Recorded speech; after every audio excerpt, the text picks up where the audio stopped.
بسم اللہ الرحمن الرحیم۔ شروع کرتی ہوں اللہ کے نام سے جو نہایت مہربان اور رحم فرمانے والا ہے۔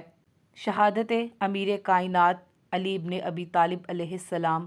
ضربت کا صدمہ بہت شدید تھا مگر آپ نے نہایت صبر سے کام لیا، البتہ بہت دیر تک سنبھل نہ سکے اور زمین پر جھک گئے اور فرمایا، خدا کے نام کے ساتھ، خدا کے لیے، رسول خدا کے دین پر، رب کعبہ کی قسم، میں کامیاب لوٹا۔ پھر آپ نے محراب سے تھوڑی سی خاک اٹھائی اور اپنے زخم پر لگاتے ہوئے اس آیت کو پڑھا، ہم نے تمہیں مٹی سے خلق کیا اور دوبارہ مٹی میں پلٹائیں گے اور پھر دوبارہ اسی مٹی سے نکالیں گے۔ کوفہ میں قیامت صغریٰ کا منظر تھا۔ مولائے کائنات خون آلود ہو چکے تھے۔ جب یہ امر عظیم واقعہ ہوا تو مسجد کے در آپس میں ٹکرانے لگے۔ ملائکہ آسمان محو گریا و ماتم ہوئے۔ عالم میں اندھیرا تھا۔ ہر محب علی کا کلیجہ زخمی تھا۔ جبرائیل بھی سوگوار اور نوحہ خواں تھے۔ اس نے آسمان و زمین کے درمیان بآواز بلند فرمایا، خدا کی قسم، ہدایت کے ستون گر گئے اور تقوی و پرہیزگاری کی عظیم علامتیں تاریک ہو گئیں۔ ایمان و ایقان کی محکم رسی ٹوٹ گئی۔ محمد مصطفیٰ کے چچا کا بیٹا شہید ہو گیا۔ علی المرتضیٰ قتل ہو گئے۔ آپ کو شقی ترین انسان نے قتل کیا۔ سوگوار جوک در جوک خانہ علی کی جانب روتے پیٹتے اور نالہ و فریاد کرتے ہوئے چلے آ رہے تھے۔ آپ کے علاج معالجہ کے لیے کوفہ کے بڑے بڑے ماہر طبیب بلوائے گئے۔ ان اتباع میں اسیر بن عمرو ایک نہایت ہی ماہر طبیب تھا۔ اس نے امام کے زخمی سر کا معائنہ کیا اور کہا، ضربت اس قدر گہری ہے کہ دماغ تک سرایت کر گئی ہے۔ تمام اہل خانہ، اصحاب اور محبان علی سب یہ جاننے کے لیے منتظر تھے کہ اچانک طبیب نے کہا، اے امیر المومنین علیہ السلام، مولا، اگر آپ کوئی وصیت کرنا چاہتے ہیں تو جلدی کریں کیونکہ ضربت دماغ تک سرایت کر چکی ہے اور اس کا علاج ناممکن ہے۔ امیر المومنین جاں بر ہوتے نظر نہ آتے تھے۔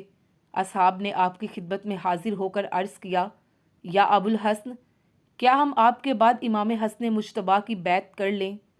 آپ نے فرمایا، نہ میں اس کا حکم دیتا ہوں اور نہ اس سے منع فرماتا ہوں۔ اس کے بعد امام علیہ السلام نے اپنے صاحبزادوں کو بلوایا اور انہیں وصیت فرمائی، میں تمہیں تقوی الہی کی وصیت کرتا ہوں اور اس کی کہ دنیا کا پیچھا نہ کرنا۔ اگر وہ تمہارا پیچھا کرے، جو چیز تم سے دور ہو جائے اس پر نہ کڑھنا، ہمیشہ حق کرنا، یتیم پر رحم کھانا، بے کس کی مدد کرنا، آخرت کے لیے عمل کرنا، ظالم کے دشمن بننا، مظلوم کے حامی بننا، کتاب اللہ پر چلنا۔ ولایت کے چھٹے تاجدار حضرت امام جعفر صادق علیہ السلام سے روایت منقول ہے، امیر المومنین نے حضرت امام حسن علیہ السلام کو وصیت کرتے ہوئے فرمایا، میرے لیے 4 مختلف مقامات پر قبریں کھودنا، مسجد کوفہ میں، حبا میں، نجف میں، جودہ بن حبیرہ کے گھر میں، تاکہ میری قبر مخفی رہے اور کسی کو اطلاع نہ ہو۔ یہ وصیت اس لیے کی گئی تھی کہ آپ کی قبر مقدس دشمنان اہل بیت کی نظروں سے مستور رہے اور اہل بیت کے دشمن اپنے ناپاک عزائم میں کامیاب نہ ہو سکیں۔ اس کے بعد آپ کے دوسرے فرزندان بھی آپ کے پاس آئے۔ مولائے کائنات نے انہیں بھی صبر و حوصلہ کی تلقین فرمائی، لیکن اپنے بچوں کو صبر و حوصلہ کی تلقین فرماتے ہوئے ان کے صدمہ و اضطراب کو دیکھ کر خود بھی غمگین ہوئے اور آپ کی آنکھوں سے بھی آنسو ٹپک آئے۔ جب امیر کائنات علی ابن ابی طالب علیہ السلام زخمی حالت میں صاحب فراش ہوئے تو آپ کے تمام فرزند ایک ایک کر کے آپ کی خدمت میں آئے۔ وہ اپنے والد بزرگوار کے قدموں پر گر پڑے، کوئی ہاتھوں کے بوسے لیتا، کوئی قدموں کو چوم رہا تھا۔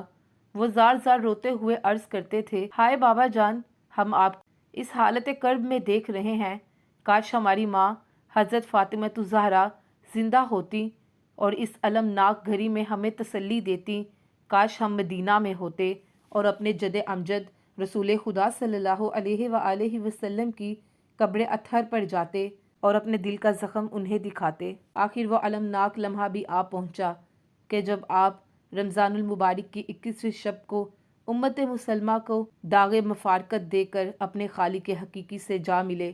آپ کے جسد نورانی کو حضرت امام حسن نے اپنے بھائیوں کی مدد سے غسل دیا، حنوط کیا، کفن پہنا کر نماز جنازہ پڑھی، پھر آپ کے پیکر اتھر کو تابوت میں رکھا۔